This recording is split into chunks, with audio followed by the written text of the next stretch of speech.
Hey everyone, welcome to the How to Think podcast with your host, Dan Henry. And today we have an amazing guest on. His name's David Shands, and he is the founder of Sleep is for Suckers, the Social Proof podcast, and the morningmeetup.com. He has a 7-figure podcast, meaning he generates 7 figures, over $1 million from his podcast. And during this show, I really dug in and really expanded on the mistakes that podcasters make and really how to think about starting a podcast beyond just the little piddly tactics, and really dived into the strategy and the mindset behind a successful show. And I really think you're going to love this episode. Also, this show is sponsored by howtothink.com, where you can get daily success mentoring, keep your mindset on track, and grow your thinking so that you can grow your success. Let's go ahead and jump into the interview. This is How to Think. So I was on your podcast. Yes, sir. And it was amazing, by the way. And I love, first of all, it's a very, very popular podcast.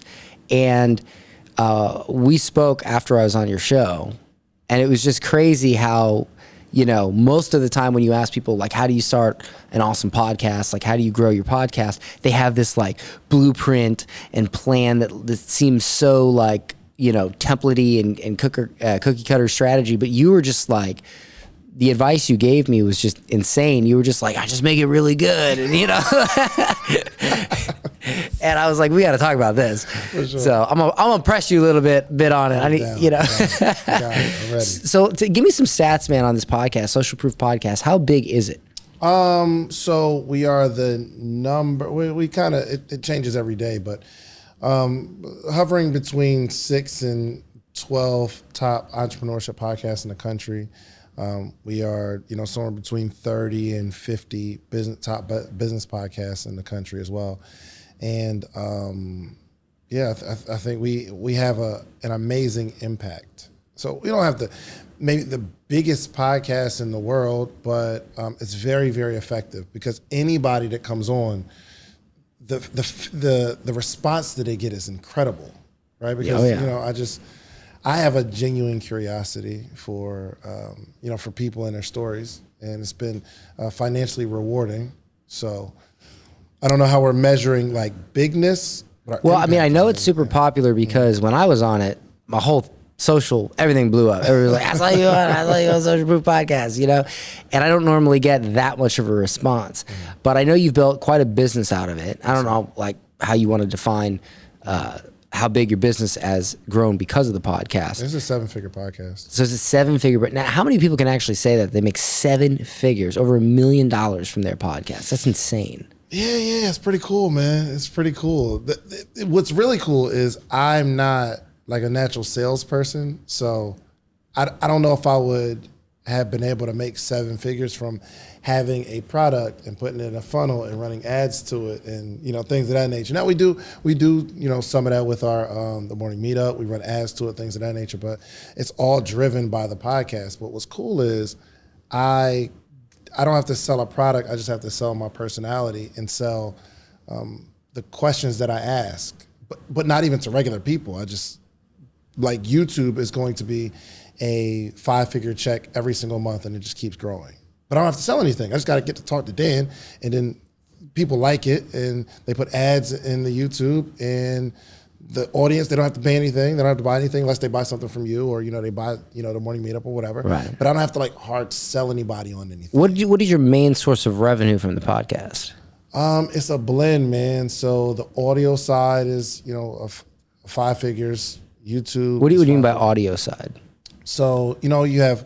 So a podcast is an audio experience. So when people listen to it on Apple or Spotify, we upload it to a hosting platform, and that hosting platform sends it to Apple, Spotify, Google, iTunes, all that kind of stuff. And companies put ads in the audio, but it doesn't necessarily have anything to do with the YouTube, which is the visual side. So you're just talking about the money you make from, you're not talking about like actually referring people to products you sell, products maybe your guests sell. You're talking about just the ad revenue from them listening and those platforms hosting ads, while they're listening to your show? Well, I'm just running through like all of the different income strategies. Right. Okay. So we got, audio is going to be 5 figures a month. Video, YouTube is going to be 5 figures a month. The ads that go into the videos is another 5 figures every single month. The affiliates, like, so if I do an interview with you, you do something amazing and you have something to offer, we'll put the link in the bio and there's a revenue split there. Also, Is that the main source of revenue? the affiliates? Yes. The biggest single, yes. Okay. Yeah. Got it. But if you're calculating all of the other stuff, like I have the morning meetup, it's $79 a month, but it's heavily pushed by the podcast. So that's another stream. So would you say that rivals the affiliate income? And just again to Oh yeah. Okay. Yeah. So even without the ads, even without your guests having an offer and them giving you a cut if somebody checks out their stuff, even without all that, the fact that you have this popular podcast, It'll still be $1 million. Yeah. Yeah, you still 7 figures. Yeah. So what is the morning meetup? So the morning meetup is the only organization that gathers every single day to teach, train, and coach entrepreneurs, specifically beginning entrepreneurs or entrepreneurs that are trying to get to that $250,000 and they just really need that community. Or we have multi-millionaires that are joining the morning meetup. So essentially, I have a theme for the month, and we literally have like 500-600 people that join every single day, Monday through Friday. But we have a theme for a month, and every call throughout the week supports a theme for the month. So this month the theme is nothing can stop you. But today's call, I talked about nothing can stop you with a question mark, because there are some things that can stop you, and we got to talk about those things that can stop you, or they'll keep stopping you. So they come on and we have a message for the day, and there's a huge community. They stay on the call way after I'm gone. We have a book club. So last year, I didn't read any books.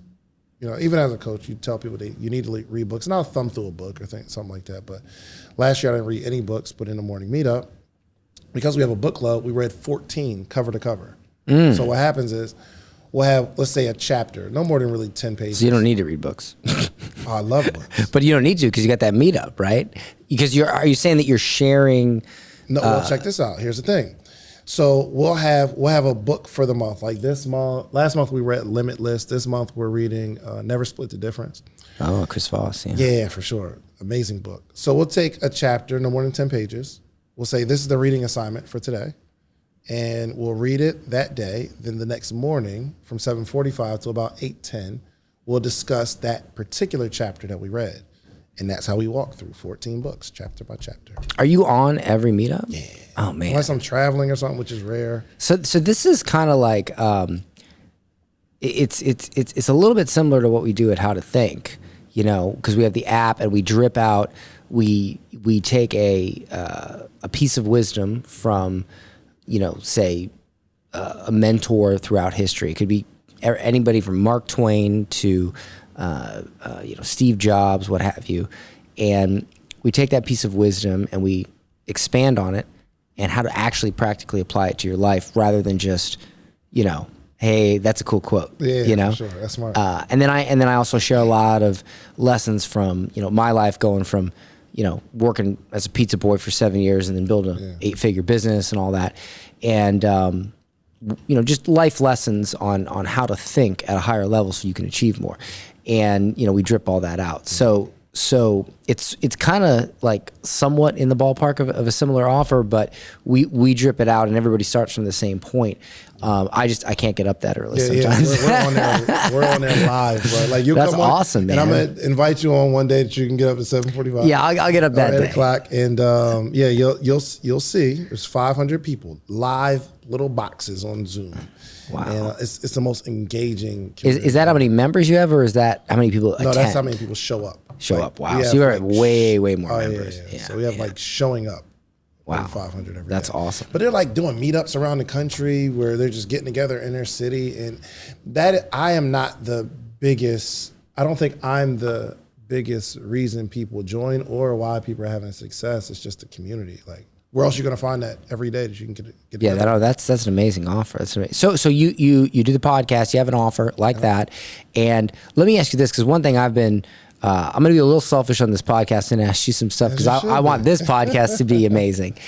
Sometimes I get so wrapped up in the guest and the conversation, I totally forget to promote our How to Think app, I forget about it, So how do you, when you have a podcast and you don't want to take the attention away from the guest, you don't want to make it all about you, you want great content, but you still obviously want people to listen to your podcast and then buy your offer, because I imagine your podcast is a way to promote your offer, and especially because it's such a great offer. How do you approach every podcast directing people to that offer?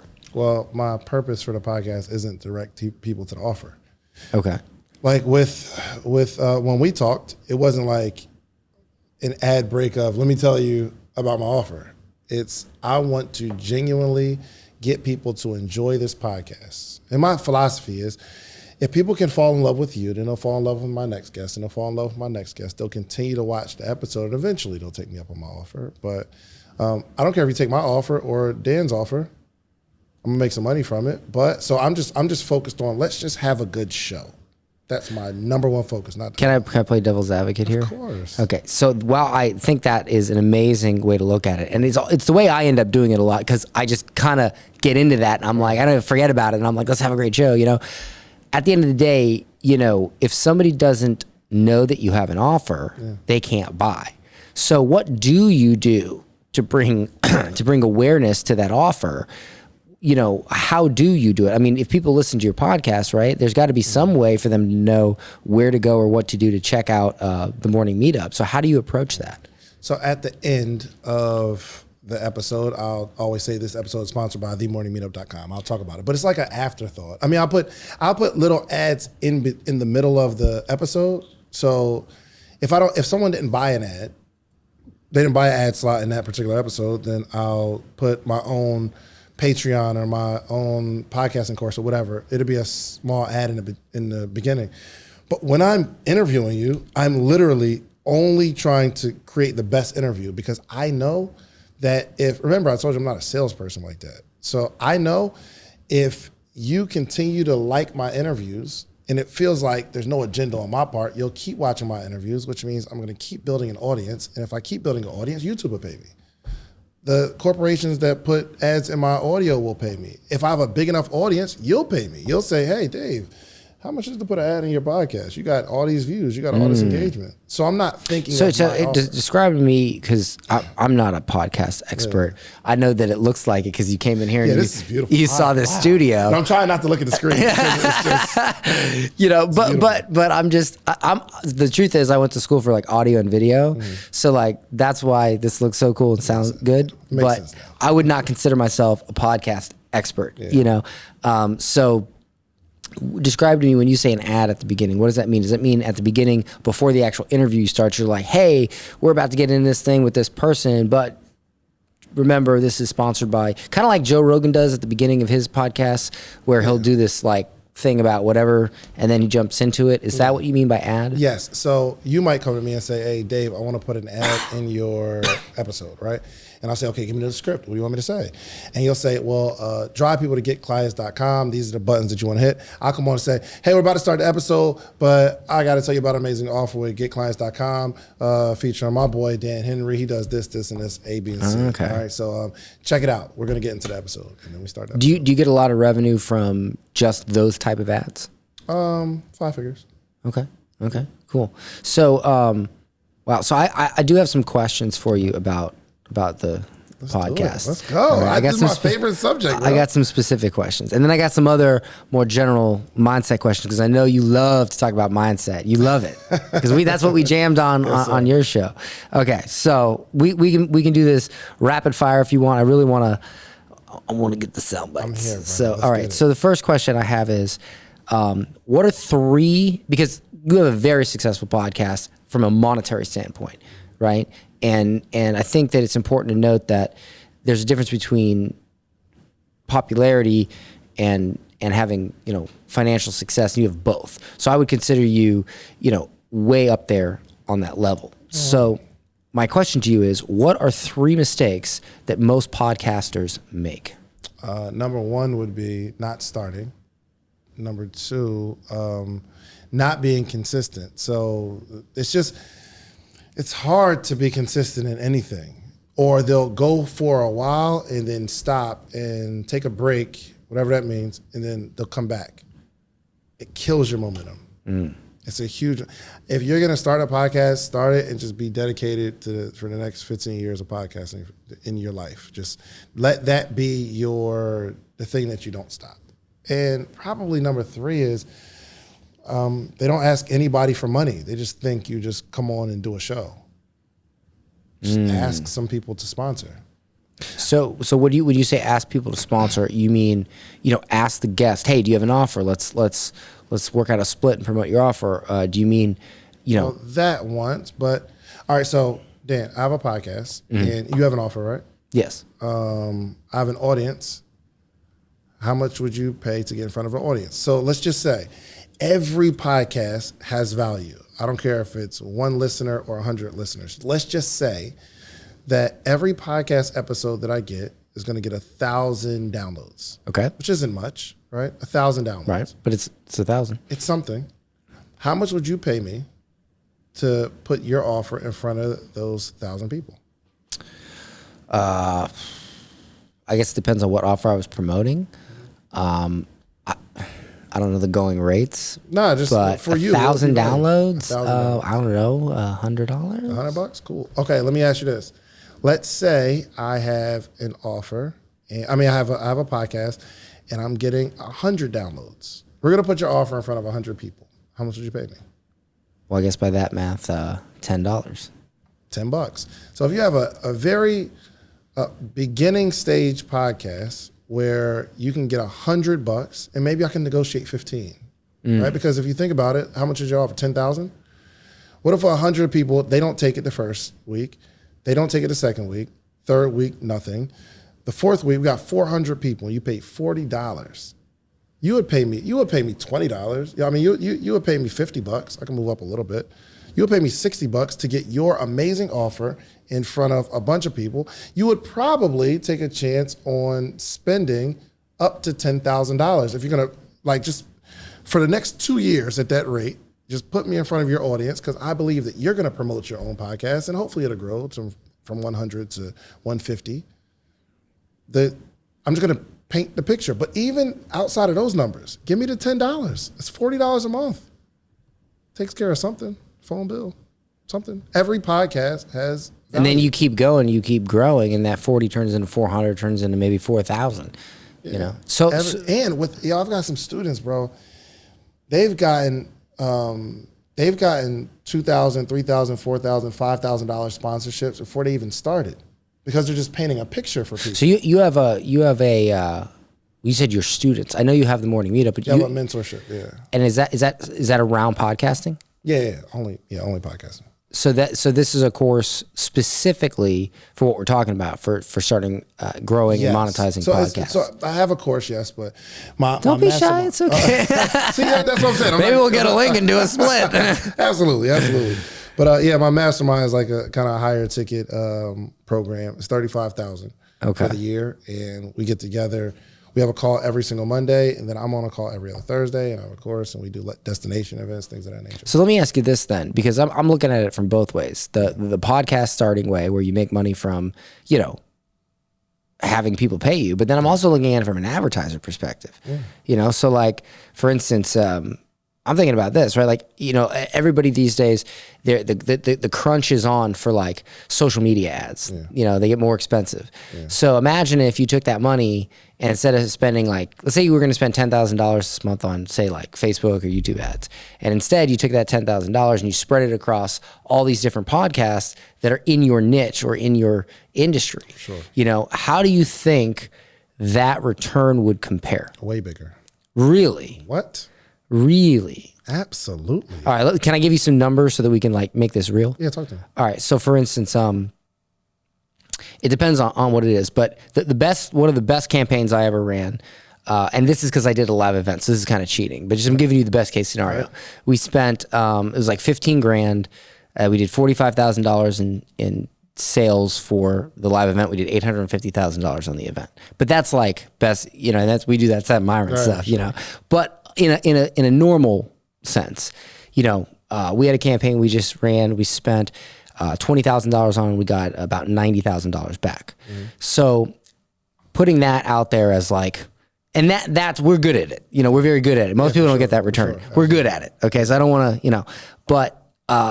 How do you still think that that's comparable? And really, I didn't get into my guys' numbers, but of course. So, but you got my brain working now. So my friend, he sponsors 30 of my episodes at a time. So he did 30. He said, "Let me just get 30 episodes." He pays for every episode times 30.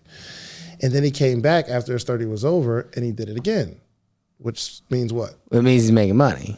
Now, are you? I imagine it's on him, but he's probably using some sort of tracking link or something to track. Yeah, I'm sure he's tracking. I didn't ask him, "Hey, how much are you making?" But I know it's something because it's not. You might make a sale after this podcast. It's not a little bit of money, so okay. Yeah. But you got to think about this though. So when you see ads, if it catches your eye, then you'll buy. But I have a loyal listener. Loyal listenership. Like people listen to the whole thing, like the hour and a half podcast, and they listen to it every single week, and they trust me. Like it's somebody that like really, really, my listeners trust me. So when I say, "Hey, this person's legit," it automatically gives them validation. Right. So if you can get next to or in front of someone who has a loyal listenership. Like, you'd pay Will Smith whatever for him to say, "Hey, y'all should mess with my man Dan Henry. He got to get class." Your business is going to explode. Not just because he's Will Smith, but people trust him. Now, you might have these people who have big followings where their audience look at them as an entertainer. And the return might not be as good because I don't necessarily trust you. I like you. You make me laugh. But when I say, "Hey, check out Dan Henry," they're like, "Who?" Now, Give me some more jokes. Now, do you think that, because a lot of people, in the consulting and the coaching space, they have high ticket offers, multi-$1,000 offers. Yeah. So it only takes one sale. For sure. And but what about people who have lower ticket offers? Think like small membership sites or e-commerce, clothing, whatever. Do you think it still is profitable to advertise on podcasts? Absolutely. All right, you got me. Now I got to look into this because I've never done that. I've literally never done that. Yeah, I've never advertised on podcasts. That's okay. All right, so let me ask you this. We talked about the mistakes, but let me ask you this: if you had to choose one growth hack, what is? And when I mean growth hack, I mean getting more listeners. What is your number one growth hack to getting more listeners for your podcast? My number one growth hack is probably going to be letting your audience know that this is what you do for real. So your main business model might be getting clients, and we do a podcast as kind of like an ancillary marketing thing that gets people into your program. But if you're going to say to your audience, "Hey guys, I am all in on podcasting. I truly, truly believe podcasting," and you're letting them know this is the industry that you're in, you're taking this serious, this is the only thing that you're doing, it will grow. So I made that announcement. Like it was almost a year ago. I said, "Listen, y'all, this is it. I'm not focused on anything else. I am a podcaster. Address me as such. We got it in my bio, podcaster. Like I always talk about podcasting. I'm into this industry. I'm in this game." And why do you think that specifically, that definition, that way to portray yourself to your audience, how does that connect to growth? Because people want to work with people who are all in. So if you have a plumber, say the plumber comes by and you have a real issue and he's giving you a quote, and by the time he leaves, he says, "Hey Dan, I also do graphic design. I build websites and everything." Yeah, you're like, nah. Yeah. And he might be really good. But what I'm asking is, they would already have to be listening to your podcast for them to know that. So what I'm saying is, how does that translate to people who don't know you, who've never listened to your podcast, now all of a sudden starting to listen to your podcast, to even be aware of that? Because if the people that are listening, like really feel that this is what you do, they're going to tell other people and share it. I don't think like I haven't done like billboards or anything like that. It grows because I have a good show. I study the craft. I'm always talking about podcasting. So there's people that follow me that probably never listen to my podcast, but eventually they will. Eventually it gets in front of them, right? But outside of that, the way that it grows is you having a really good show and people saying, hey, you need to listen to this. It's the shares. It's the word of mouth. So what it's you connecting with your audience in a way that makes them really want to share. Yes. And word of mouth. And because I mean, let's face it, word of mouth is the oldest form of promotion, and it still works. You know, I mean, look, if you think about it, it's kind of how stocks and crypto and all these market people, they ape into things. They tell people, oh, you got to get in this coin. You know, it's the same thing. So. Do you do other things like ask your guests to email their list or tell their people about the show? Do you do anything like that? Nope. You don't? Never done it. Yeah, I believe you because I had to ask you for the link to the show, which I still Brandon, we got to email that out. We got to get the link to the show that I did on his show and email it out because it was probably the best show I've ever done. You know what I do though? So one, the guest is gonna feel like it's all about them. Like I'm not in between trying to like compete with you for bars to show my audience. You're like that dude that has a 4.1 GPA in school, but is always like asleep and like never does his homework. That's you, and the teacher hates you because you set a horrible example for the rest of the class, but you crushing it. No, but you gotta think. So think about this, right? And it's really it'd be smart when you think about it.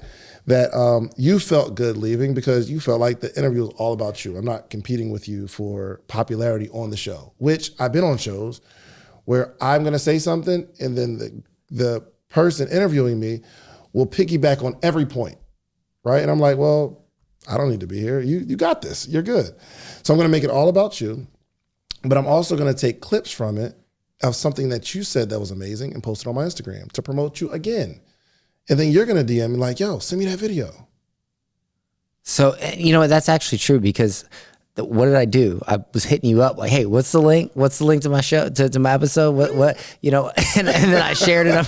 All right. Yeah. That's good. Wow. Yeah. That, you know, and it's amazing how some people, they're like, oh, I got to set up this templated email to send out to my guests to say, here's your, you know, I got to have a VA remind them to share it. But you're like, I just make it really good. I make it so good that the guest can't help but share it. Even if I didn't send them the link, they're going to find it. They're going to ask for it. Yep. And that's true because when I went on, I've been on a lot of podcasts. I've done a lot of interviews, and it's a lot of times it's either, like you said, the host will sort of chime in way too much, or they will ask really like just generic questions that you've been asked 1,000 times, or they will, you know, not make you feel like it's all about you. And they won't pull like that's the thing I noticed when I was on your show. You pulled things out of me that most people, they don't pull. They just accept whatever I say. And you're like, no. There's some gold in there. And you like open my mouth, crawl inside and start digging through, you know, and I really appreciated that. Thank you. And I think that's why that's probably one of the best, if not the best interviews I've ever did. That's so yeah, that's why I was like, when you were like, I was like, what's your strategy for this and that? You're like, whatever, you know. I'm like, what the, you know. I'm having a ball with this thing. Yeah. I just love it. I love getting to know people's stories. That's killer, man. That's killer. Okay, so if you could go back in time when you first started your podcast, what changes would you make out of the gate? I would have had a name for my podcast first. You didn't have a name. Yo, first 11 episodes, there was no name, bro. Okay. Go on my YouTube or go on. Wow, you talk about an action taker. You're like, I'll get the name later. Yo, my intro was, hey, welcome to the podcast. I don't have a name just yet, but this person's amazing. That's hilarious. And eventually, I think like episode 11 or 12, I came up with a name for the podcast. So, I mean, I'd have probably, you know, again, had a name. I'd have probably had a direction, kind of. I just did it. Just I didn't do the podcast for podcasting's sake. I did a podcast because I was trying to promote an event.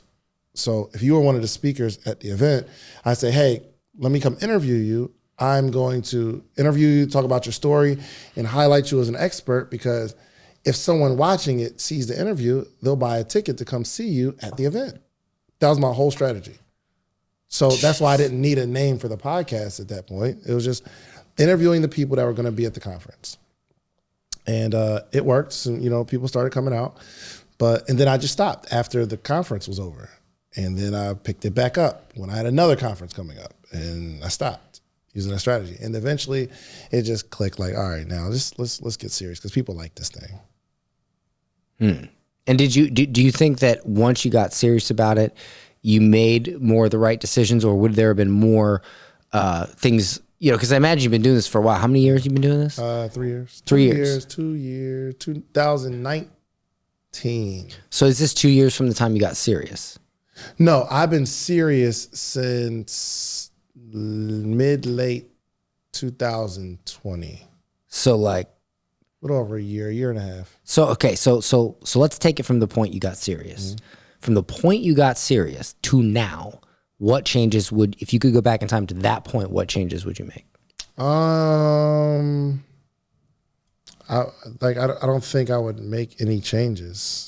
So other than the change that I made. Obviously, you start out with some audio. Audio's terrible, and you're like, oh, well, I need another solution for this. And you come up with a better microphone.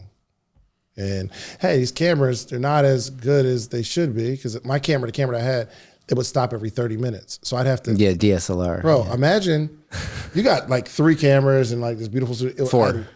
Four cameras. Let me not disrespect your studio. One camera. We're sitting like this. I'm going to hit at a Canon 7D. You hit the record. You got to come sit down. And then we say, okay, you ready? Welcome to the podcast, right? We'll start talking, but I put an alarm on my phone for 28 minutes because I knew it was going to go off in 30. So when I see it going to 28, sometimes you'll hear the little ding, and I wait for you to finish your point, and I say, hold on. So you would low tech. And then I got to get up, start it over, sit back down, and then do it again. So you would low tech. That you would if you could have, you'd upgraded the tech a little bit to make it a better experience. Well, I wouldn't, because like that's how you grow. You know what I mean? Like I needed the experience of that. I'm gonna press you a little bit. Any promotional or content type changes you would have made? I would have started affiliates a lot sooner. Okay, so okay, a lot sooner. All right. Yeah. So I've not done that. Yeah. I have done it in the past, but I rebranded this show. Yeah. It was like the Dan Henry show, and then I stopped for a while, and then I was like, because I was just rambling, I just got on and rambled, and so I was pretty like, good rambler though. But I wanted. So I wanted to get free coaching, Yeah, for sure. Smart man. I wanted to have awesome people sit down and ask, because I hear podcasts a lot, and they'll ask these very generic questions and people answer them, and I always listen into it going, no, but wait a minute, and I'm like, and I always thought of that, and I was like, all right, well, I need to start a show where I do that. I don't take the cookie cutter answer. I'm like, no. How do you do this? Like so that's kind of why I changed the format. But okay, cool. So you would have done it. You would have monetized it a lot sooner than affiliates. Okay, and how do you you just ask the guests? You just say, hey, listen, you have an offer. It makes money, because we didn't discuss that at first. You're like, hey, let's be on the show, and you would just say like, hey, you have an offer. Let's get a link. Let's send them to that offer. Yep. And work out a split. You just keep it pretty some direct sort of. You don't have like an SOP for this or anything. You just keep it casual. Maybe I should. Here's the thing. Maybe I probably should do all the stuff that I probably should be doing. But I'm growing every day. I'm learning something that I should do every day. Like we started sending out contracts to all the guests, like for releases of their content, so nothing can happen later. Yeah, but that wasn't in the beginning. So I could say, I wish I had the best cameras. I wish I had best mics. I wish I had contracts. But there's a bunch of things that I'm doing wrong right now. Do you find it funny that when people have podcasting courses or advice, they always focus on those things, those nuts and bolts, and you sort of like just took action and you made it more about the actual quality of the end result, Like that, like what was it? Because that's what I noticed. Our episode, you were just like the questions you were asking and everything. It was all about that, and everything else be damned. Like we're in this hotel. Your boy's standing there with the cameras, and there's people walking by, and they're like getting in the elevators and stuff, and it's like whatever, and you're like, all that be damned. Here we go, And I love that attitude because it just shows you that most people, they focus on, I gotta get the contract, and I gotta do this, and I gotta have this, and I gotta have a website, and you just like whatever, and boom, and it just shows you how taking action and focusing on the meat of it is, because I think for a lot of people, and I could be wrong, it's really safe to focus on things that aren't the meat, because the hardest thing is the meat. For sure. The hardest thing is to be a good host, to and this is in any business. I mean, it's the only way you can be a good host is you got to do 1,000 interviews. So I told my group in Miami that one, I can only tell you my experience, but you're not really going to learn podcasting until you do like 50 episodes. Like there's nothing that I can teach you on this whiteboard that's really going to help you become the most successful person ever. My objective is to get you to like be focused and just keep doing episodes consistently, because you'll learn the game, you'll learn your audience, you'll learn what you need to be doing. But I can't, it's like trying to teach you how to swim on a whiteboard. You got to get in the water and then learn the mistakes. I don't know all the mistakes that you're going to do. So we got some people in the group where, I just had my first, it was crazy. But he said, man, I just had my first episode where I recorded the whole episode, but it wasn't recording. And we celebrate that. Congratulations. Welcome to the game. Yeah. I went to school for audio engineering, and man, that like for people that work on computers, like the blue screen of death, that's the you did all this stuff. Like you had the best, like in the studio, you have like the best take ever. And then you weren't recording. It wasn't recording, or there was something unplugged and it's blank. I get it. That's why you think about most artists, like musicians, their best album is their first one for the most part. Why do you think that is? Because they don't know all the stuff that they're supposed to be doing. It's just raw energy and people love that. Yeah, then it gets tainted. It's tainted by the industry, that you should do this, you should do that. Yeah, that makes a lot of sense. Their first one, because they're just young and fresh and they're doing all the stuff they're not supposed to be doing. Or like speakers, they come on stage and they just kill it. And then, people love that. But then they take Toastmasters and then they take their edge away a little bit and they stop saying and they stop leaning and they're more structured and polished, and people don't necessarily relate to that because they're not thinking about the pure passion of doing it. They're thinking about doing it right.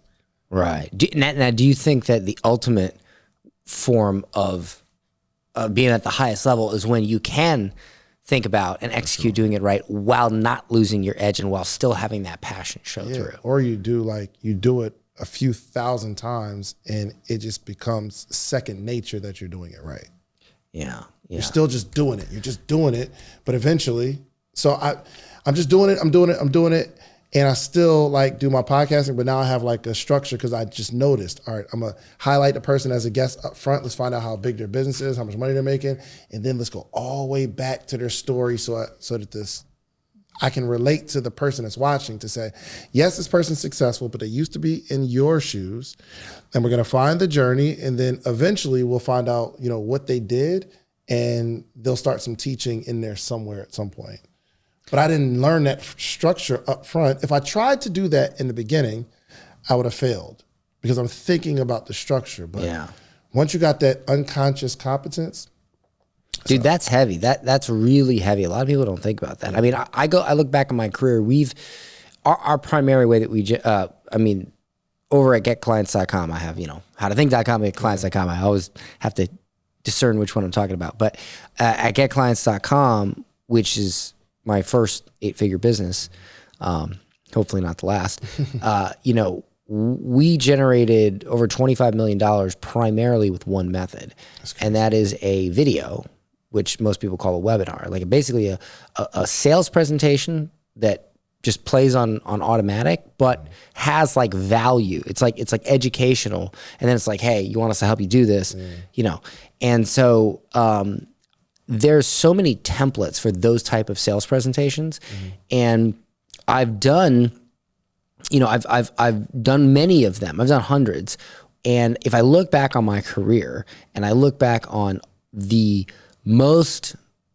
highest performing presentations, the ones that generated the most money, they were the ones where I just picked up a marker and I just went for it, and the ones that, let me follow this script and all that. And don't get me wrong, you have to educate yourself on what those elements are that make people believe and that influence people and ways to educate. But instead of trying to neatly put all those together, just having them present in your mind because you've been working on it, you've been doing them, and then just letting it come out in a raw performance, that has been the thing that has really, really done the most. And, it's hard to convince people of that. It's like, I just need the script. I just need the template. And it's like, no, you need growth. You need to learn how to grow into this skill, but a lot of people don't want that. Yeah, I would say probably 95% of all viral videos aren't highly produced. It's just somebody did something. Somebody did it. And the world loved it. Yeah. Like Michael Jackson when he hung the baby off the... he just did it. That was like a cell phone. I'm just kidding. Sorry.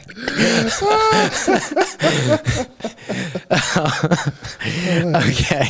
I don't know why that popped in my head, but it's the first image that went in. All right. So I have one more podcast question, and then I'm going to ask you some questions a little bit deeper. So we'll do it a little more rapid fire so we get it all in. But real quick, what is your number one trick for getting a bigger name on your show? And would that trick or that tactic apply to someone who has a new show?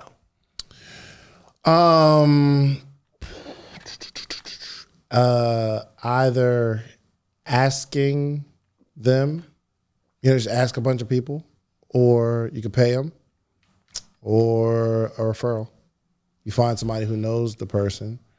You ask them to get on the show. Now it does help because I have a bigger audience, so it's a little easier to get somebody to, because that's what they look for. Yeah, for sure. But I mean, it could work. You never know. You say you create a relationship with someone and you just ask them to do it. So, but watch this. Let's say somebody like you're a big name. I don't know about that. I like to consider myself somewhat high medium. I guess I would consider myself there. So. All right, but I mean, you're like more people know you than they know me. I guess it depends on who you're talking about, but yeah sure. Well, I appreciate it. Well, let's say you weren't a content creator necessarily, or you never really got a chance to tell your story, but you're just popular, right? And someone comes to you and says, "Yeah, I want to interview you, but let me show you this style of content that people are creating." It's a style where maybe somebody's, kind of like interviewing the person, and the person can just give their bars. And I'm just going to ask you a bunch of questions, and you could take some of the content and use it for your social media. The whole thing would be about you, not about me. But I'm going to ask you a bunch of questions, and you can kind of display your expertise, and we'll send people to your link. You might take it if you don't have this setup of podcasting and you see all these clips on social media of people podcasting. It doesn't matter about the name. It's about you just want to. It's like me coming up to you with a red camera, like, "Yo, let's create some content. I'll do it for free." You're like, "Yo, let's do it." You're just letting them create some content. It just happens to be on your podcast. Would you say that, because this is where my mind's going, right? Mm-hmm. Like, for instance, I don't think this show right now, like most of you say I'm a big name, that all came from me buying media, paid ads, social media. I don't, this show still is relatively in its infancy stages. So you, in the world of podcasting, you're a much bigger name than I. So I'm not saying this show is like, it doesn't have the traction your show has. Gotcha, for sure. But what the one thing I thought was, I do have this nice studio. Yeah. So if I were to make a highlight reel of a bunch of clips and stuff, like even if this was the first episode, it looks pretty darn legit. Oh, 100%. So like you send that to somebody, maybe I could send that and be like, "Hey, look, this is the show." And, that would be a good way to be like, "Hey, we're serious," Yeah. But hopefully this show grows and I no longer have to be like, "Hey, it's legit, I promise." Because if they don't know my name, For sure. But okay, cool. So let me ask you let's switch tracks here a little bit, and I'm going to ask you some different questions here. So can you share, because I believe that the game is 90% mental, almost every game, business, basketball, golf, whatever. Can you share one mindset principle that has created an immense impact in your personal or professional life?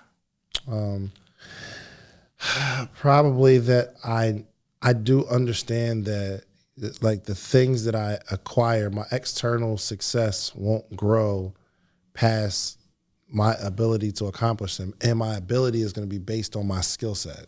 So, or kind of just the way I think. I've reached a level of success where I'm at, successful to me, based on the way I think. And I know that I have to get around higher thinking people to get there. So I've never made 8 figures, right? But it's only because of the way I see things and the way I think. You see things and think differently.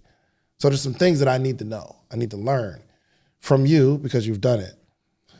So I just understand that my mindset is flawed.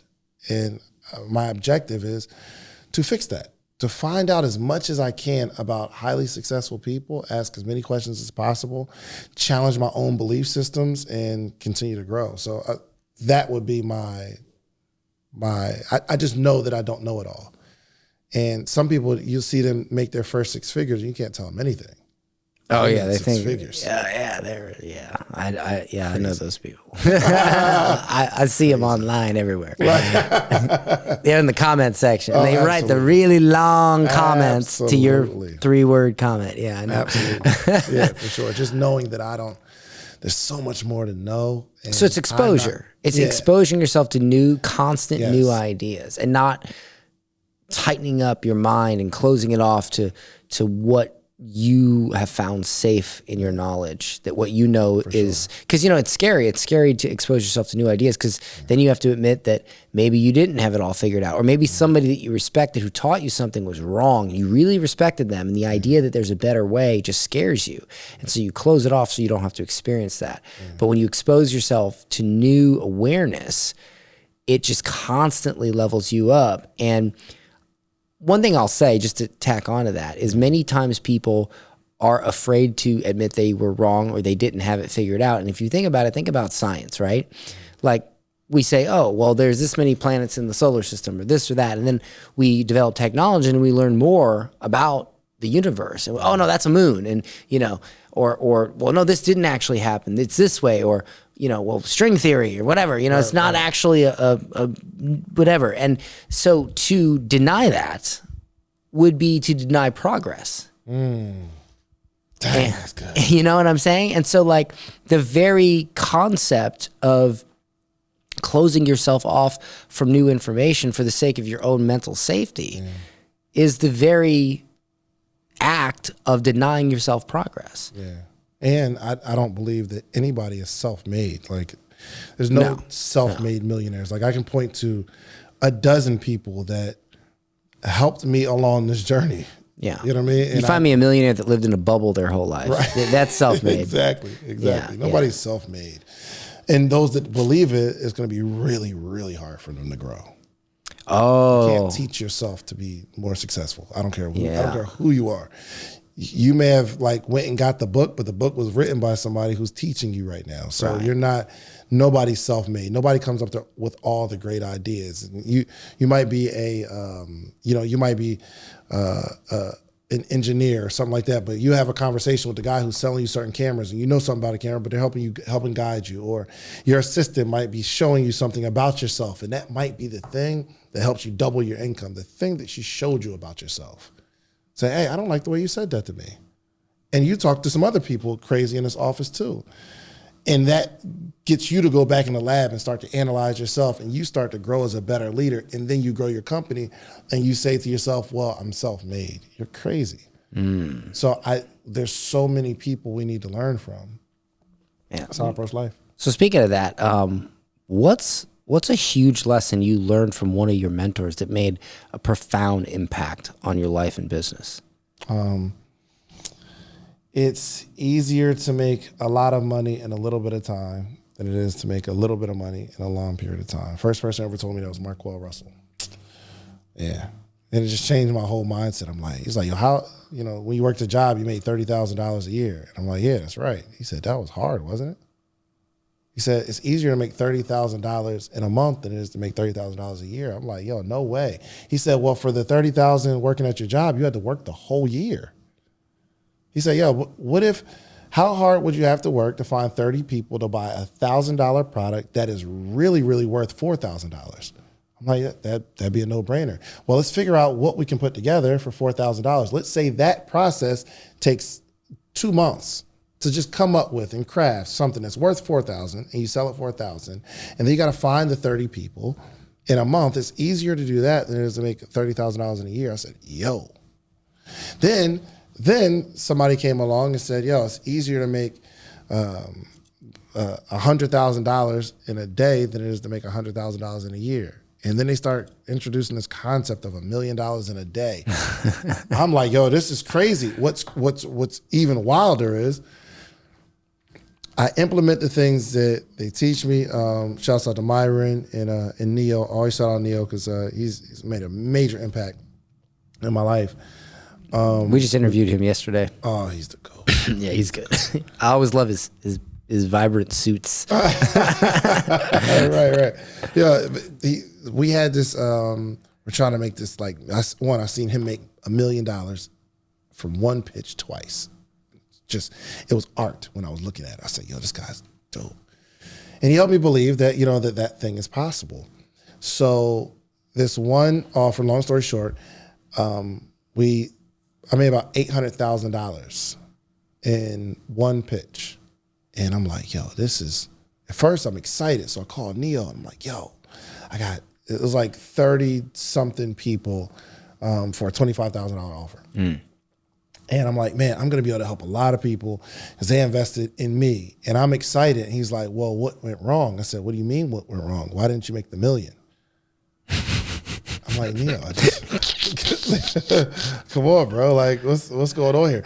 And he helped, like he's helping me to stretch myself. Yo, there's so much more. And he's pushing and he's pushing and he's pushing. And I have like a bunch of people that are like just pushing and pushing and pushing. But I didn't think that kind of stuff is possible. Yeah, it blows your mind, especially when you see somebody else do it. Yo, you talking about making $25 million in a year? I'm still trying to see it for myself and how that happens. But the fact that wasn't a year. That was a couple of years, but it still. Well, I mean, shoot. I delivered pizza for 7 years. I'm taking it, you know. So you want to hear a funny story about $1 million day? Yeah. So I did an event and I sold a $30,000 offer. And there was 34 people that bought. But see, I had said that I would only take on 30. And if I got my math right here, if you take 30 and you times it by 30,000, 900. That's 900,000. Yeah. But see, I had 34 people put down a deposit to buy, right? And so I had said that I was only going to take on 30. So I called my buddy Myron and I said, man, I told him the situation, and with 34, that's $1,020,000. So I said, I really wanted the $1 million day, but I said I would take only 30 people. So, I guess I'll have to do it next time. And he's like, what?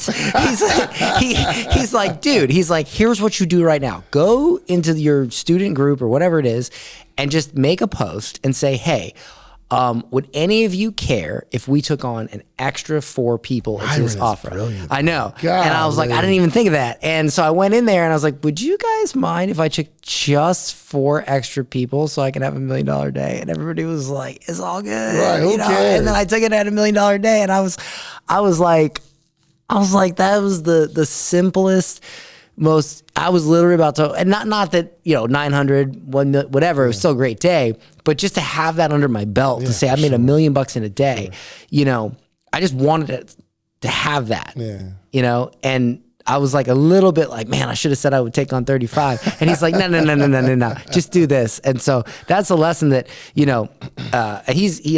got a lot more years on us, and it's just a lesson right there, that you need to expand your awareness and you need to realize that you don't know it all. You got to. You got to.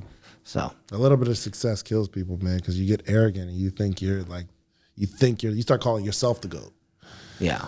Yeah, if you have to call yourself the GOAT, you're not the GOAT. You're not the GOAT. So let's do this. This was a great interview. Did I do a good job? Because now I feel like I'm under the microscope. Yeah, that's good, bro. You're good. All right. Well, I got the GOAT here. So I'm sitting here throwing passes, and Tom Brady's eating a sandwich, watching me. So This is really good, bro. But all right. So where can people find more about you? TheMorningMeetup.com. Awesome place to find me. Also Instagram. Sleep is 4 suckers with a number 4, SLEEPIS, number 4, SUCKERS. And the Social Proof Podcast, man. All right, awesome. Please awesome. check out the Social Proof And I would Podcast. love to promote your. I love your take on podcasting. I'd love to promote your program, put a link. program or mastermind or both to my audience. So we'll put a link in the show notes and all that jazz. So that way, if they want to figure out more about that and if they want to get involved, they can check out that Absolutely. link. So awesome, man. I would love nothing better than to. And we'll give your audience a discount or something like that. And Okay, sweet. Well, good. Then that's the link you want to click so Yes, that absolutely. you get that discount. We'll work that link out. Okay, cool. And then this is the part where I say that this show's sponsored by. Okay, so this show's sponsored by itself. No, this show it's sponsored by me. No, it's sponsored by howtothink.com, where you can get daily success mentoring as well as weekly business mentoring, all on a app on your phone, dripped out each and every day. Little 5-minute audios to keep you on track for your success and your mindset. Everybody has 5 minutes a day. So you go to howtothink.com, check that out. beautiful. Good. Perfect. All right. All right. Hey, man, thank you for coming on so much. I really appreciate it. Yes, sir. Thank you. Pleasure.